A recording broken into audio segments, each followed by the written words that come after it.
Hello and welcome to Enchantment of Eternity's Top 50 Movies of All Time. In this video, I count down my top 50 favorite movies.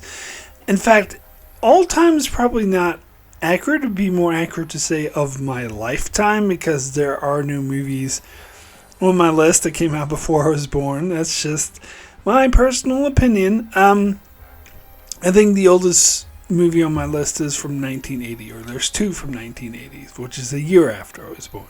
So that's as far back as it goes. But anyway, this video is a new edition or a revamp of a video I did on my channel 9 years ago.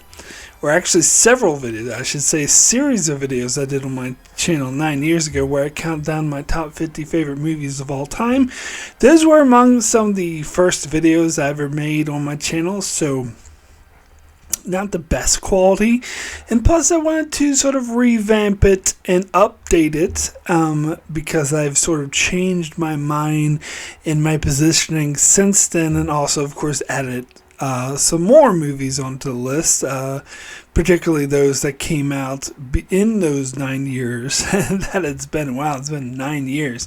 Anyway, I'm releasing this video on my 10th anniversary as part of the, because it's been 10 years since I started this channel, and so this is part of that 10-year anniversary celebration, where I get to revamp my top 50 favorite movies of all time. Now, should be said, even though it's, should be taken as a given, that this is just my opinion, my personal taste, my experience, my personal movies that I personally love. But anyway, yes, I'm going to list off my top 50 favorite movies of all time. So I want to start with my number 50 through my number 21, and I'm going to go through those rather quickly. As I said, I want to do this all in one video this time instead of a series of videos, so I gotta cut it a bit shorter than I did last time. So yeah, I want to go through my number 50 through my number 21 rather quickly. Then I'm going to take a bit more time to get into my number 20 through my number 11, and then when I get to my top 10, I'm going to take a bit more time for each movie in my top 10 as well. So, I won't say this in my description, but I will have a subheader at the bottom that says what this, the ranking of the movie on this top 50 as compared to my last top 50 that I did 9 years ago. Did it move up? Did it move down? Did it stay the same? Or is this a new entry that wasn't in the previous top 50? So that information should be at the bottom there with the little subheader. Anywho, yeah, no more preamble. Let's just get into this and list off my top 50 favorite movies of all time. Coming in at number 50 is Serenity. Based off the Firefly TV show, however, I much prefer this film as it is as a cyberpunk fuck the system feel to it, as well as being an engaging and suspenseful sci-fi space adventure. Coming in at number 49 is Spider-Man Homecoming, the first Tom Holland Spider-Man film that captures the vibe of an 80s John Hughes movie, but adds in some classic MCU superhero magic, as well as having an amazing performance by Michael Keaton as the main villain. Coming in at number 48 is The Butterfly Effect, a gritty, teen-themed sci-fi film that explores time travel in a fascinating way while exploring some of the darker aspects of growing up in a dysfunctional family. Just only watch the theatrical version and not the pretentious director's cut. Coming in at number 47 is War of the Planet of the Apes, the third movie in the newer Planet of the Apes saga, which is much better than the original in my opinion, and this film being the best in the bunch as it plays as an art house film, shot beautifully and so much portrayed and little to no dialogue, a great film. Coming in at number 46 is The Truman Show. Jim Carrey stars in the best performance of his career in a fascinating look at how the television industry can be exploitive and claim to represent reality but not really do that. Coming in at number 45 is Mission Impossible Fallout, one of the best action films of all time in my opinion, as the intense action ride never lets up from start to finish while presenting some great character and character interactions intermixed with some of the most gripping action sequences ever put to film. Coming in at number 44 is The Big Lebowski, the Coen brothers' classic comedy that created an iconic character with Jeff Bridges, the Dude, as he navigates some zany and bizarre circumstances as he just wants to drink White Russians, smoke a doobie, and go bowling. Coming in at number 43 is The Naked Gun 2.5, The Smell of Fear. A classic satirical comedy that just doesn't let up with funny joke after funny joke. This takedown of the 80s cop genre is masterfully done as everyone in the film takes the craziness dead seriously. Coming in at number 42 is Thor Ragnarok, a classic MCU film, but the added quirky comedy of Taika Waititi that is not only a hilarious farce, but also handles the superhero action spectacularly well, as it features some of the best cinematography and editing in the MCU. Coming in at number 41 is 2010, The Year We Make Contact. The underrated and forgotten sequel to the more renowned 2001 A Space Odyssey, but discarded because its style is quite different than the original. But I honestly prefer the hard science fiction style of this film combined with a Spielberg-esque wonder, which delivers what, in my opinion, one of the best space operas ever made. Coming in at number 40, All Over Me, a little-known indie film from 1997 that explores teenage girl falling in love with her best friend who is self-destructive and in an abusive relationship. It handles the awkwardness and difficulty of being a teenager better than any film I've seen, and also introduced me to some of my favorite bands with its Riot Girl-themed soundtrack. Coming in at number 39 is District 9, a thinly veiled allegory for the mistreatment of refugees, but using aliens from outer space rather than aliens from another country. It does it to great effect as the main character, who starts out as a sleazebag, grows to appreciate the aliens for who they are.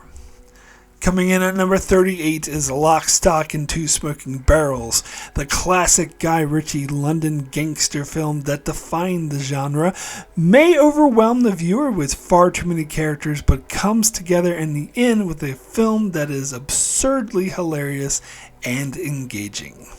Coming in at number 37, Falling Down.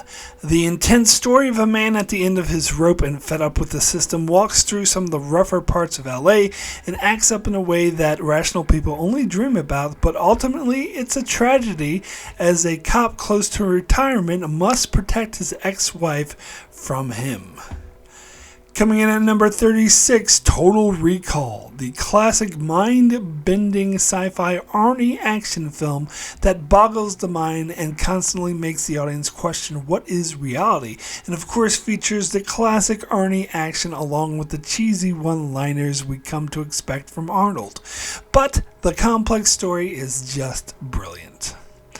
Coming in at number 35, Lord of the Rings, The Two Towers, the second film in the classic Lord of the Rings series that introduces us to Gollum and the amazing performance by Andy Serkis that really blew me away, along as getting some classic adventure from the Lord of the Rings as Aragorn must help defend the world of men.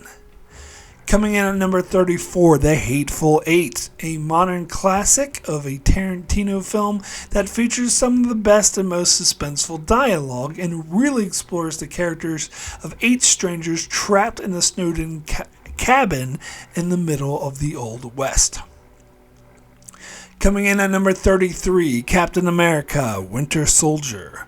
The film that turned me around on comic book films, as I didn't like them until this film, which was a top-notch political thriller packed with lots of intrigue and nuance, a true high point for Marvel movies and the superhero genre in general.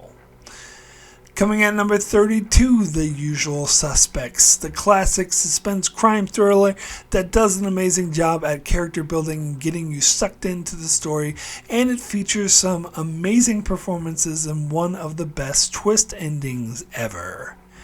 Coming in at number 31, Prey. The new scaled-back, low-key take on the Predator franchise, and in my humble opinion, the best entry. The unique setting of following a group of Native Americans in the 17th century is a fresh take on the franchise, but more than that, character building is fantastic, as well as the action sequences that make for a truly unique watch. Coming in at number 30, Braveheart, the classic historical war movie. Even though it's incredibly historically inaccurate, it makes for an amazing movie-going experience with ups and downs as William Wallace takes on the impossible task of trying to overcome the impossible to beat English. Coming at number 29, Star Trek II, The Wrath of Khan, the best and most classic Star Trek film, and the movie that turned me into a Star Trek fan. A classic sci-fi space opera that features great themes and nuances, as well as suspenseful and heart-pounding ship battle sequences, and one of the best death scenes in film history. Coming in at number 28, The Prestige. A great Nolan film about two 19th century magicians feuding, which doesn't sound that interesting of a premise, but this film is much more than the sum of its parts, as it explores the human psyche in dark and twisted ways that only Nolan can do, and in amazing performances and great twists and turns. Coming at number 27, The Lord of the Rings, The Fellowship of the Ring, a classic fantasy adventure film, the best one in my opinion, as we follow Frodo and the Fellowship as they go through adventures and face hardship from without and from within their group. And as all Lord of the Rings films, it is a masterclass in filmmaking. Coming in at number 26, Reservoir Dogs. Tarantino's first film and one of his best. This movie stands as a shining example of what great filmmakers can do with a limited budget, as it takes place almost entirely in one location. Coming in at number 25, A Quiet Place. One of the best horror thriller movies ever made, as it has an intimate feel to it as you follow one family in a post-apocalyptic horrorscape, and the background of them not being able to make a sound, otherwise they're killed by an alien creature, was truly captivating. It's one of the most heart-pounding, breathtaking experiences I've had with a thriller.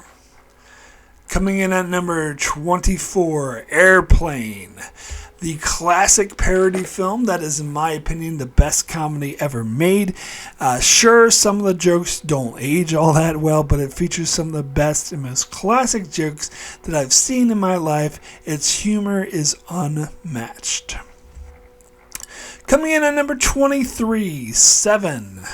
David Fincher's dark and gritty crime thriller that puts a more realistic spin to two detectives hunting down a serial killer. It's philosophical in its approach as it explores facets of modern society, as we get an unlikely pairing of two detectives, one of them a seasoned and cynical, and the other young and optimistic. It eventually goes in a dark and disturbing place that most Hollywood cop films dare not go.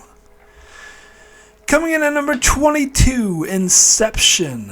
Christopher Nolan's trippy psychological thriller that is set in the dreamscape arena where anything is possible. Not only are the visuals amazing and the story mind-bending, but it also features some amazing performances and great characters whom you identify with, which makes it all the more suspenseful. And coming in at number 21, Interstellar. Another Nolan classic, this one serves as a unique and visually stunning sci-fi classic that features an amazing performance by Matthew McConaughey and some of the most thrilling sequences featured in a sci-fi film. The way it plays with science concepts like time distortion is heartbreaking and explores the aspects of what it means to be human. The good and the bad, a truly stunning film. Number 20. So coming in at number 20 is The Shawshank Redemption. This masterpiece is considered by many one of the best movies ever made, as it's topped the IMDb's top 250 chart for many years.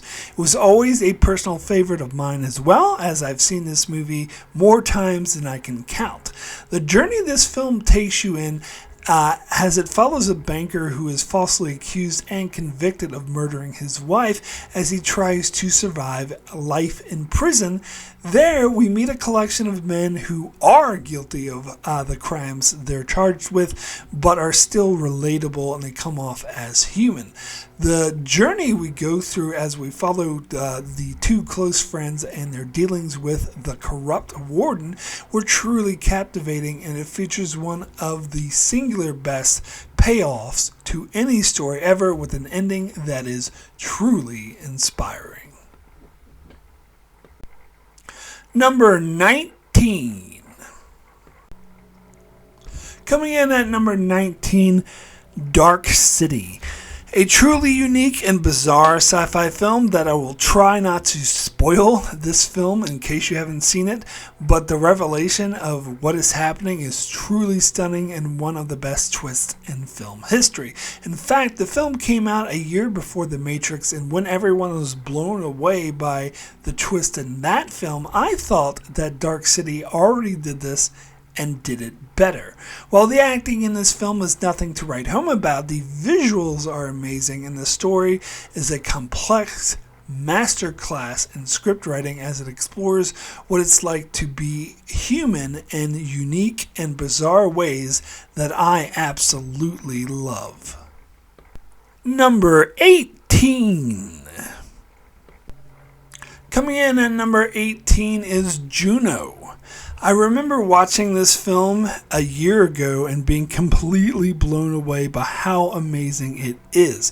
While on the surface it appears to be a teen movie bogged down in the ridiculous slang of the 2000s, that's actually a lot more happening with it. As I heard someone once mention, the best thing about Quentin Tarantino films is that every character thinks they're the star of the movie. I found the same could be said of this film as well. Even characters who only appear in one scene or have only one line of dialogue come off as fully formed, fleshed out characters, and that's what's really impressive. Plus, the main journey we take with the main character as she tries to decide what to do with an unwanted pregnancy is really captivating. That features amazing performances and it's just a great filmmaking all around. Number 17. Coming in at number 17, Pulp Fiction. I, up until recently, considered my favorite Tarantino film to be Reservoir Dogs, but I rewatched Pulp Fiction recently and realized I like this film slightly more. It introduced me to the concept of non-linear storytelling at least to this degree, and the character development and performances in the film are off the charts. Through the fascinating dark humor and bizarre situations, the film can actually be quite thoughtful and philosophical, especially in the non-linear storytelling that gives a different perspective on the events that unfold. I heard some criticize the film for being too violent, but the violence is incidental and not really the point of the film. And those who let the violence interfere with this masterpiece of a work of art have a you problem, and it's not a problem with the film. Number 16.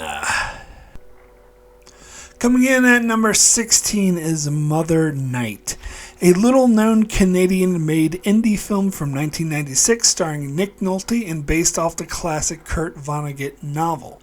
It follows an expat American living in Germany shortly before the World War II starts, who's enticed to become an American spy.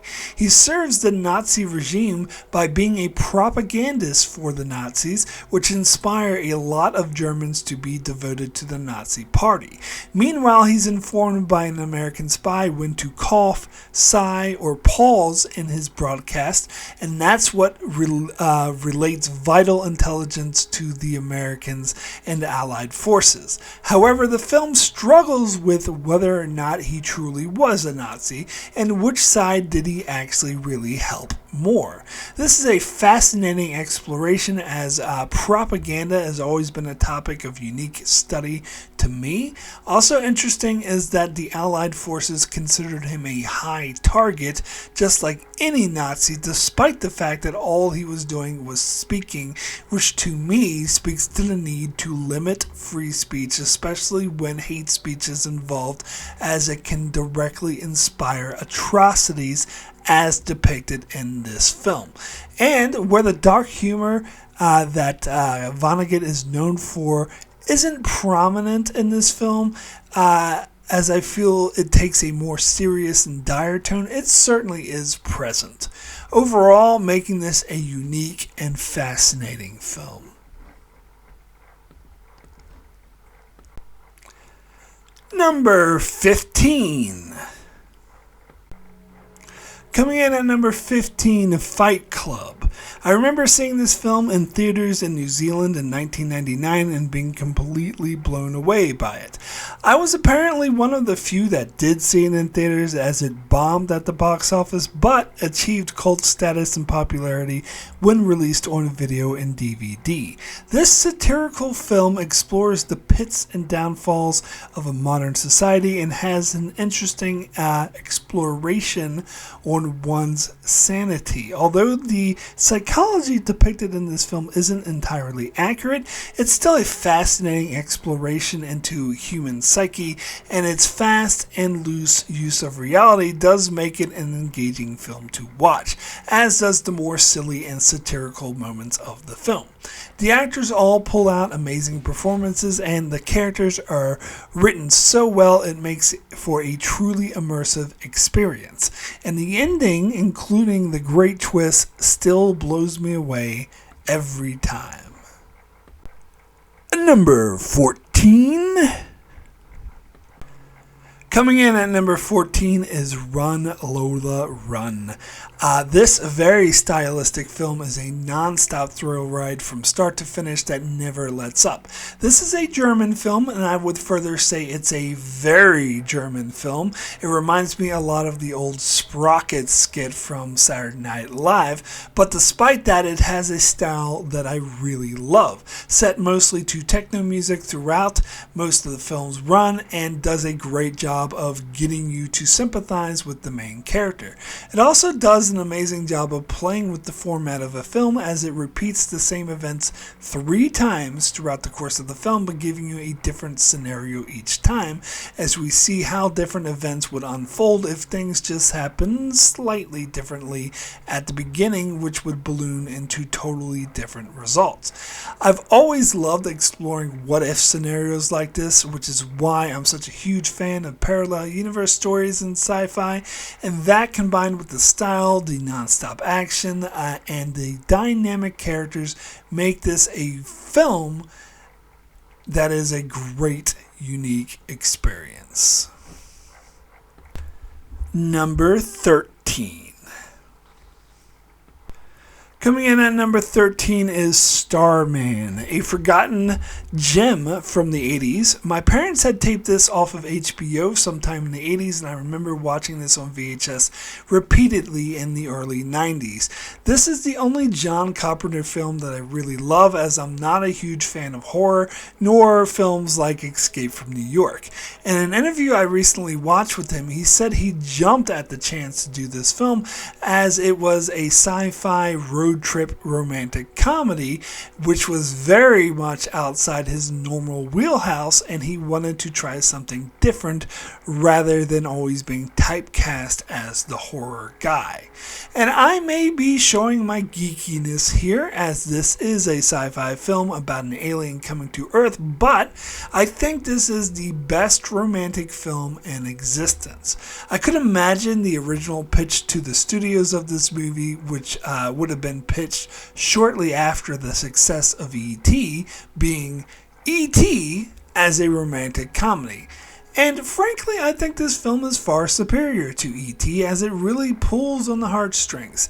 Jeff Bridges is amazing as the main character, but it's Karen Allen who steals the show and my heart, as I remember having a massive, wholesome crush on her as a teenager. In fact, I probably still do.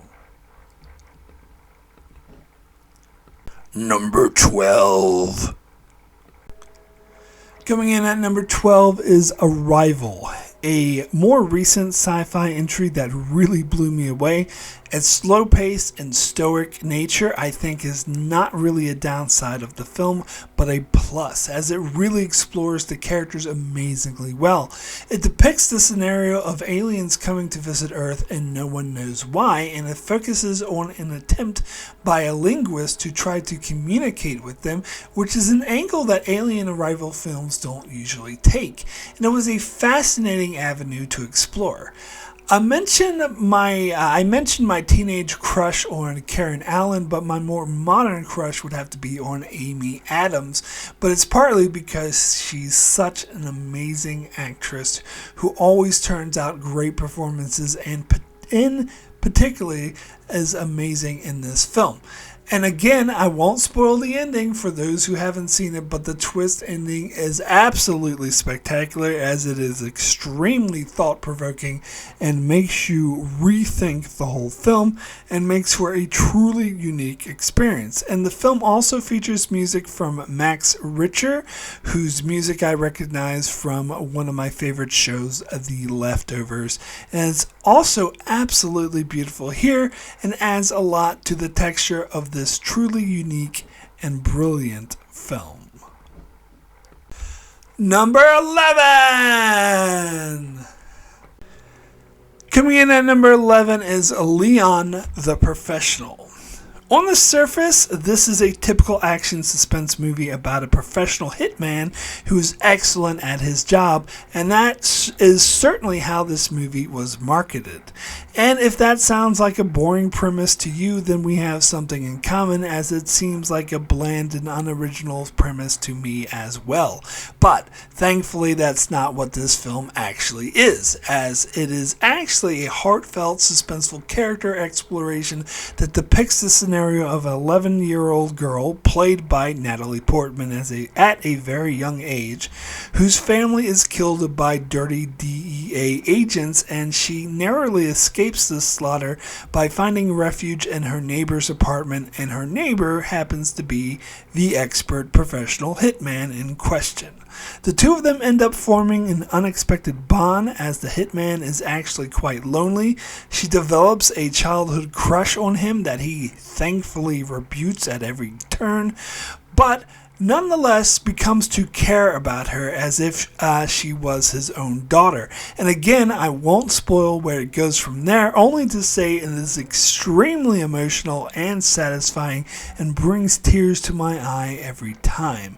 And another helpful hint is don't bother with the theatrical version, watch the extended version, which is typically referred to as Leon the Professional, where the theatrical is typically just The Professional. The director swears by the theatrical version, saying it's his true cut, but I could not possibly disagree with him more, as the extended version features fascinating scenes I would call vital to exploring the relationship between Leon and Matilda that made me love the film even more when I saw it. In fact, I didn't consider this one of my favorite films until I saw the extended version. It's a movie I think everyone should see. Did I say everyone? Yes. Everyone! Number 10. Coming in at number 10 is A Lost Highway. Whenever I mention this is one of my favorite films, I'm often asked if I'm a huge David Lynch fan, but the answer is no. I'm a Lost Highway fan. I was never particularly fond of films like The Elephant Man, Blue Velvet, Wild at Heart, and Twin Peaks, but I love Lost Highway. I also liked Mulholland Drive, but I think Lost Highway is clearly better, which is a Coke versus Pepsi style argument I often have with people, as most people prefer Mulholland Drive, which is also a great movie. Don't get me wrong, but to me, Lost Highway mainly surpasses it because of the style and pace just works so much better for me.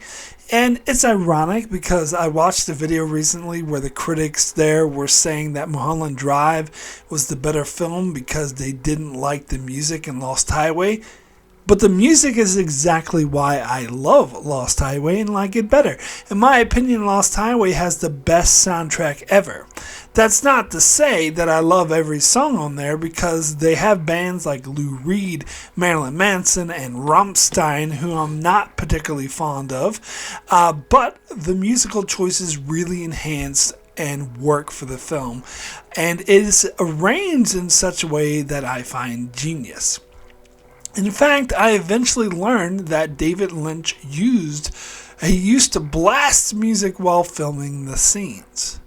As for the film itself, I think it can be best summed up by the experience I had when I walked out of the theater after seeing the film, as there was a group of people discussing the film, and one person was trying to make sense out of what happened, and another person shut him down, saying, "Don't even try to make sense out of it," which is the response I had, as the main emotion I was feeling after watching the movie was confusion.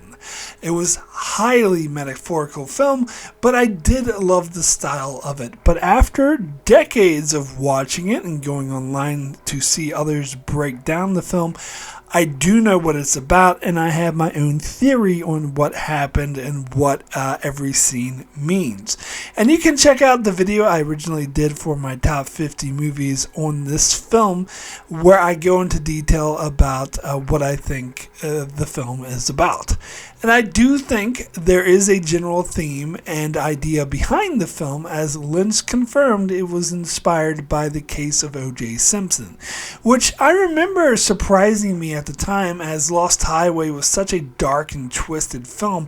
I saw the O.J. Simpson debacle almost comical because of the media circus that surrounded the trial. I often forget that someone was murdered, and the film explores a man who murders his wife but is in denial about it. And the film takes place mostly in his head as he fantasizes about other lives that justifies his actions.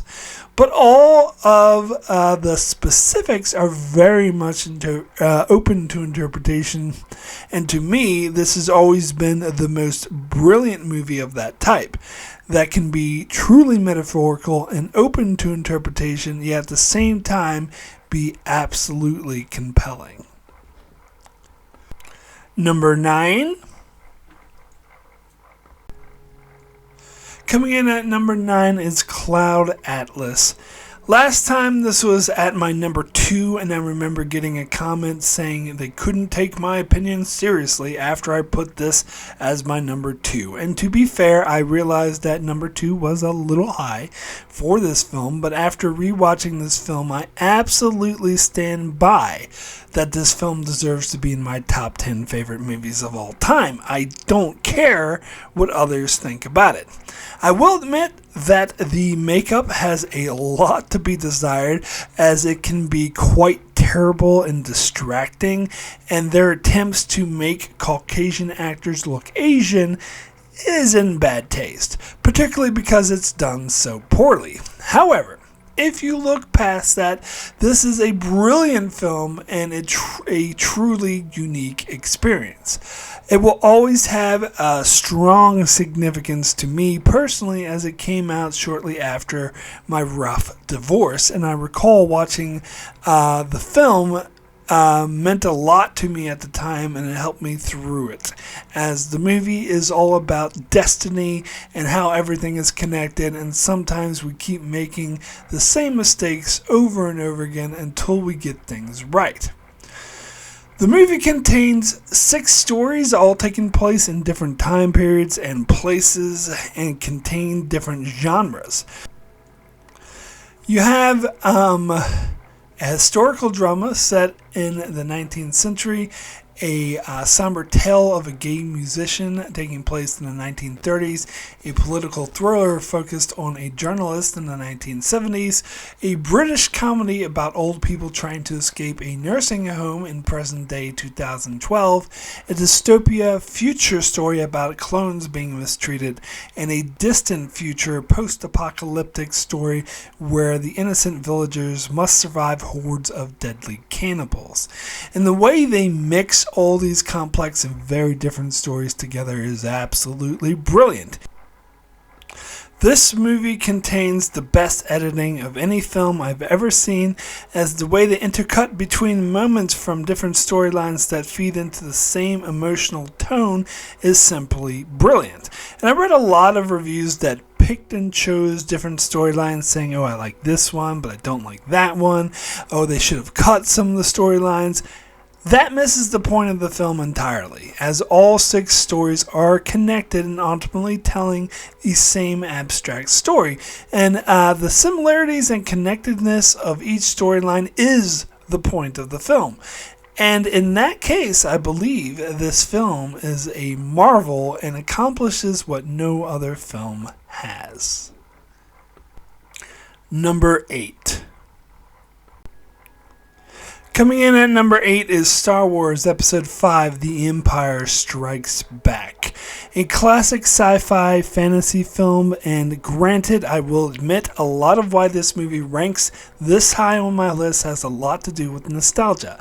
But I've been on the record before saying that The Empire Strikes Back is the only truly great Star Wars film, as this film features the classic epic feel of the Star Wars original series, but without the flaws of the third and first movie, and more importantly feels more complex and more adult. Yes, more adult. I did say that about a film that introduces and heavily features a green puppet with big eyes and long pointy ears who acts like a goof when they first meet him by throwing shit around and fighting with the robot, and who is voiced by the same guy who does the voices for Miss Piggy and Fonzie the Bear.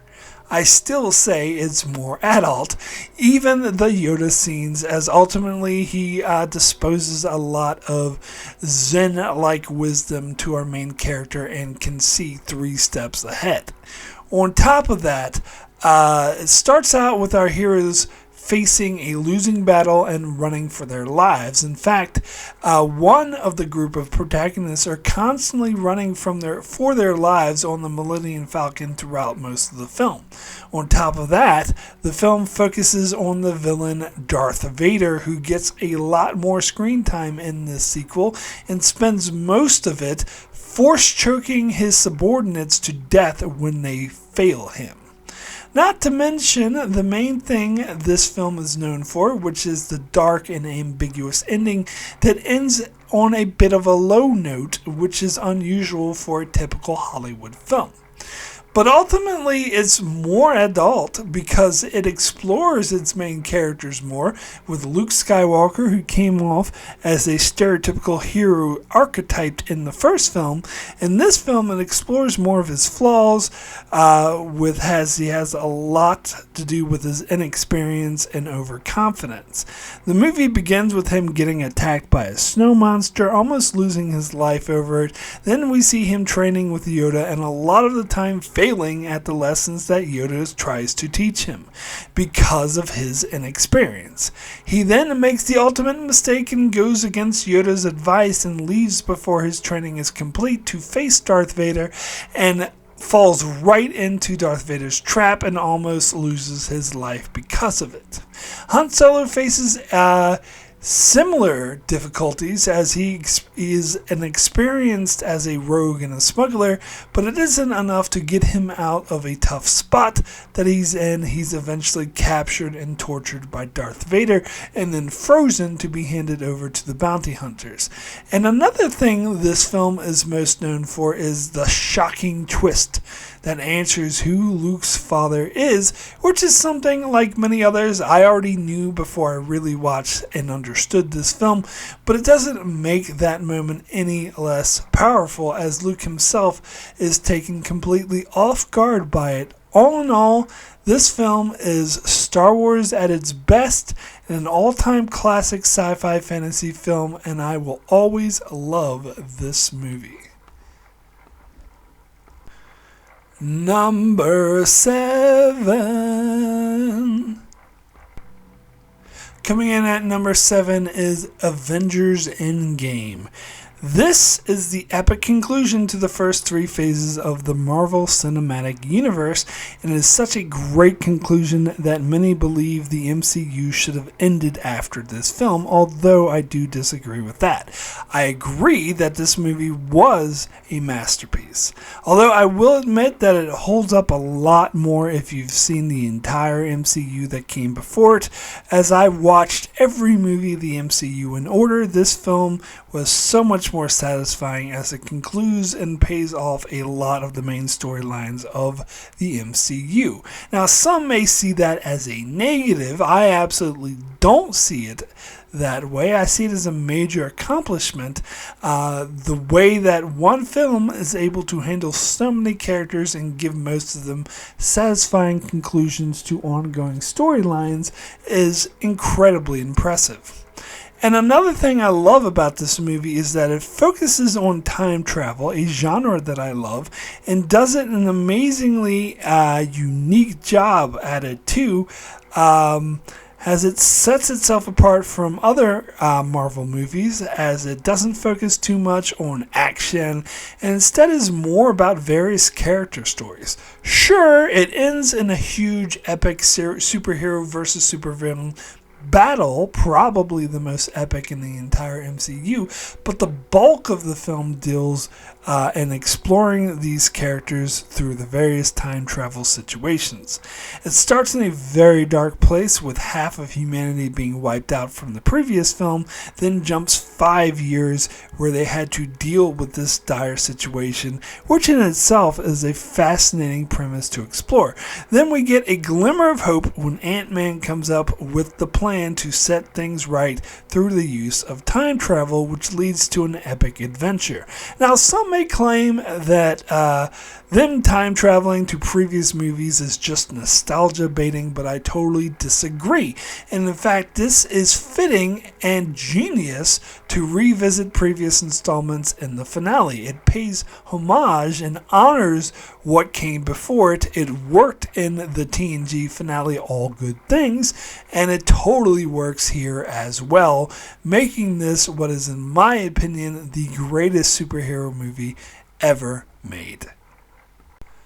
Number 6. Coming in at number 6 is The Lord of the Rings, The Return of the King.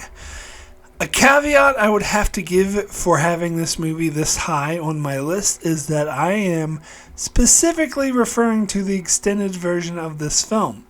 The theatrical version of the film would be much further down the list, and for some, the extended version is a turn-off as it's nearly 4 hours long. I see this as a fault of the way the second film was edited, as I feel the first half hour of this movie should have been at the end of the second film. Now, it's true that it would have made the ending of the second movie more anticlimactic, and the way the second movie ended really worked for the second movie. The problem is it didn't work for the trilogy as a whole, as it left too much material for the third movie, and there was plenty of unnecessary filler scenes in the second movie that could have been cut to make room for the scenes at the end. Peter Jackson was not just the director of one film, but of a collective trilogy, so he should have been looking out for the trilogy as a whole. But that being said, that's the only flaw I have with the trilogy. The third movie, as is an epic masterpiece, but just a very long one in its true form, and I'm okay with that. The Return of the King is a crowning achievement of the Lord of the Rings trilogy, as it fuses the action-adventure from the first movie with the complex character stories of the second, and does the best at world building as we explore the central kingdom of Gondor and the dark valleys of Mordor. We get an epic battle sequence that even tops that of the Battle of Helm's Deep in the second film, and also the satisfying conclusion of the whole story has been building to, with Frodo throwing the ring in the fires of Mount Doom. And I swear to God, every time I hear someone complain about the film's so-called multiple endings, I just want to scream. Because every single second of that ending was absolutely and totally necessary, and it was the smartest thing Peter Jackson ever did, was to leave it all in there. In fact, there are rumored to be even more missing scenes, which I really hope one day we get to see. But either way, this film is nothing short of a masterpiece. Number 5. Coming in at number 5, Room. Not to be confused with The Room. Room is the 2015 masterpiece where Brie Larson gives one of the best performances I've ever seen in any film. The very dark and disturbing film follows the story of a woman abducted at a young age, where she's held captive and repeatedly raped, and gives birth to a young boy that she raises in captivity, who only knows life as existing in one room. I say it's dark and disturbing, but really that's just the setting, as the film finds rays of hope in that situation and really takes an interesting angle as it explores it through the eyes of the young boy whose life is all in that one room, and his sense of wonderment when he finds out there's more to life than just one room is quite fascinating. The film features amazing performances all around and an amazing soundtrack to go with it. I never cried so much in any other movie ever before than the first 3 times that I saw this film, as I was bawling my eyes out through most of it, as this film really explores the love a mother has for her son and how that conquers everything and all the complexities and trauma that would come with such a situation that is beyond what a young boy could comprehend, as this situation has been normalized for him. The subtle and brilliant way this is explored is top-notch. It's a masterclass in storytelling as far as I'm concerned, and there's a reason why this film brings me to tears like no others. It's truly an accomplishment. 4! Coming in at number 4 is Donnie Darko. On the surface, this is a typical indie comedy with a lot of the same quirky humor you'd come to expect from a movie like that, but you add in a little abstract creative time travel sci-fi and weird goth aesthetic, and you come up with something truly original. Similarly to what I said about Tarantino films and Juno, this film is inhabited by a detailed cast of characters where every character is behaving like they're the star of the movie, which does an amazing job of immersing you in the story, which is hugely important considering how much suspension of disbelief is required with the fantastical events that occur in the film. As I remember reading the synopsis of this film and thinking it sounded absolutely bonkers, as it said it was about a time-traveling rabbit appearing to a teenage boy and telling him the world is going to end in about a month's time. But the film manages to sell this premise and actually comes off as grounded. I personally consider this film a result of the sum of its parts and not the creation of an auteur. This is signified with the fact that I dislike the director's cut and disagree with some of the decisions that the director wanted to make, and think that the studio and other departments made this film better than the director could alone, as I actually think it works better with an ambiguous ending and isn't entirely clear, as it really sparks the imagination. Now, it's true, reading a lot of the supplemental material and bonus features on the DVD made this story much clearer, and I'm actually glad it wasn't included in the film itself, as it's not really needed and it loses something when it outright explains what happened. Overall, the film is a masterfully made one that really hits you emotionally because you're so invested in this world and these characters. EoE's guys, this is number 3, you see? Coming in at number 3 is Memento. One of Christopher Nolan's first films, and in my opinion his best, as it has the dark and gritty style that he's known for, but is truly unique in several ways. Its non-linear format is a stroke of brilliance, as it has a formulaic yet complex format where the color scenes go backwards as each scene starts where the next scene will end, and this is interwoven with black and white scenes that go in chronological order but mostly serve as exposition. And the final scene of the film is where the black and white scenes merge with the color scenes somewhere in the middle of the story. And seeing how the movie is about someone who has no short-term memory, this format does a lot to put you in the head of the main character, as it begins each scene not knowing what happened before, and the audience is in the same boat as him. Now, this is admittedly a film that's hard to talk about without spoiling it, which is something I'm not going to do in case anyone watching this hasn't seen it, but I will just say the ending is absolutely magnificent, as you it makes you rethink everything you thought you knew about the main character, and immediately makes you want to rewatch the film, which you would get more out of in a second viewing, knowing what will happen. And those are my favorite types of movies, those that get better with repeated viewings, as that's truly masterful to be able to make movies like that. And there's a lot of nuance about the characters and the themes of the story to explore and analyze with repeated viewings, which to me makes this film a masterpiece. Number 2. Coming in at number 2, Aliens. I got to be honest, I was never a huge fan of the first Alien film. Not saying it's not a good movie, just that it's not my style, as I'm not a big fan of horror. And I will say I wasn't the biggest fan of this movie the first time I watched it either, as I was either too young or not paying full attention to it, or both. But once I saw this film as an older teenager and really paid attention to it, I fell in love with it.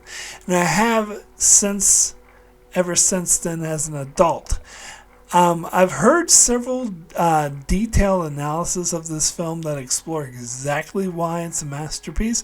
I would say that this is a horror film and also an action film and also a science fiction film, but genre can't really explain the brilliance of this film, as it's perfectly constructed to get to know these characters, including the surviving character from the previous film, Ripley, whom you learn a lot more about. And that's what really sets this film apart from other action horror films, because rather than having a bunch of faceless, flat characters you don't care about slowly being picked off by a monster one by one, you really get to know and care about each of these characters, and so when they die it really affects you rather than just being a cool looking death. And the movie also speaks a lot to the human nature and makes commentary on society, particularly with the character of Burke, who is the corporate lackey who cares more about making a profit than he does about human lives. But other than that, the film is structured beautifully, as it has a lot of Chekhov guns in the film, and they all go off, and they're all immensely satisfying when they do. And the dilemma that you have with one alien in the first film being truly terrifying and hard to survive, and then take that and multiply that into hundreds of aliens, in my opinion, makes this movie much more terrifying.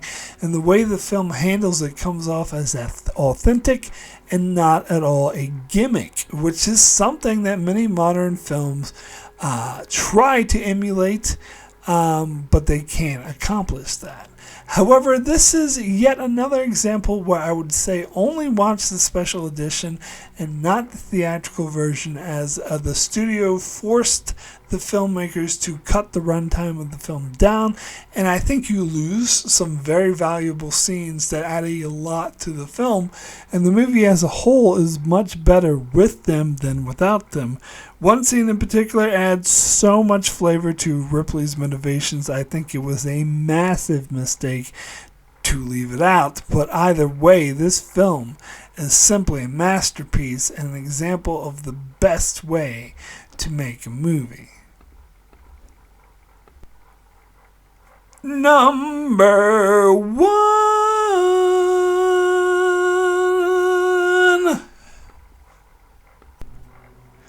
And finally, coming in at number 1 is 12 Monkeys. Now, I should be honest that I seriously considered changing this to my number 2 and putting Aliens at my number 1, but the more I thought about it, the more I thought I should keep this film where it is as my number 1 favorite film. I will admit again that a lot of this has to do with nostalgia, as I loved this film so much when it first came out. I saw it 5 times in the theaters with different people each time, as I thought everyone should see this film.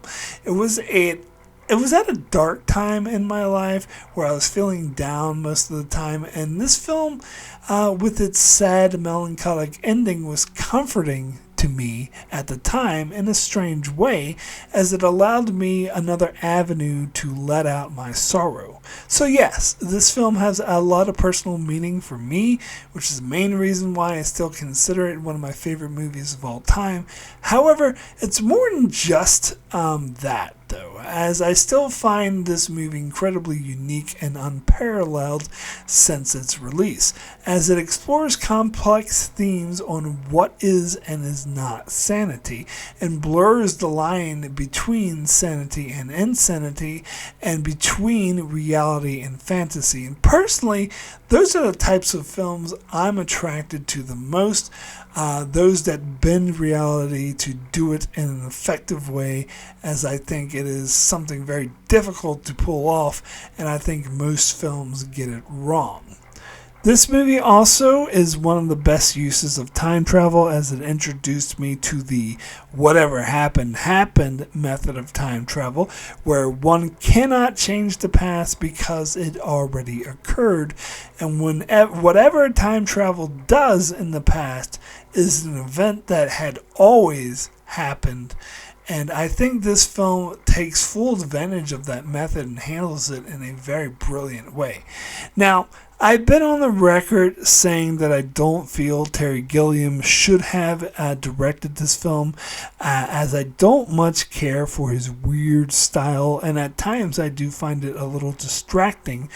But that being said, I don't think it at all detracts from the film, and at times I think it adds to the style, particularly in terms of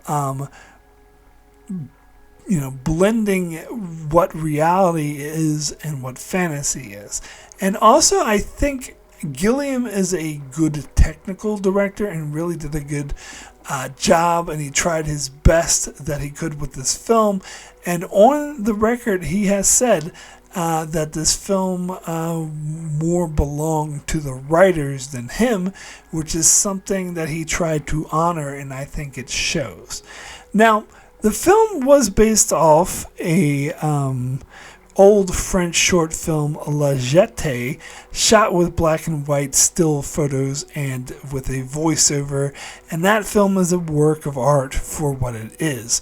And there are several people I knew at film school that would try to demean my choice of 12 Monkeys as my favorite film because they would argue that it's inferior to La Jetée. But I feel to even compare the two films in such a manner misses the point entirely, as they're apples and oranges. La Jetée was excellent at doing what it set out to do, and although 12 Monkeys is based off of that short film, it does something very different and mainly uses it as a jumping off point. Yes, the endings of both films are similar, but 12 Monkeys isn't meant to be an artistic visual art piece the way La Jetée is. It's more of a complex intellectual think piece that examines psychology and society, and that's something I personally prefer. Overall, I do find 12 Monkeys to be a masterpiece, a very clever and complex interwoven theme that had great characters, great acting, great suspense, a powerful emotional ending that's one of the most, if not the most powerful ending in any film I've ever seen, but also explores themes of the psyche and human nature, and it handles time travel in one of the best ways any film has ever done. So overall, I do find this to be a masterpiece and my number one favorite movie of all time. So that is it for my top 50 favorite movies of all time. Thank you so much for watching. Be sure to check out my channel as I continue to cover various TV shows, mostly Star Trek, covering Star Trek Discovery at the moment, and covering Star Trek The Next Generation, one episode at a time, currently in Season 4 of Star Trek Next Generation. And you can check out my channel for many more random videos as well. So be sure to subscribe so you can keep up with all of that. And thanks a lot for watching.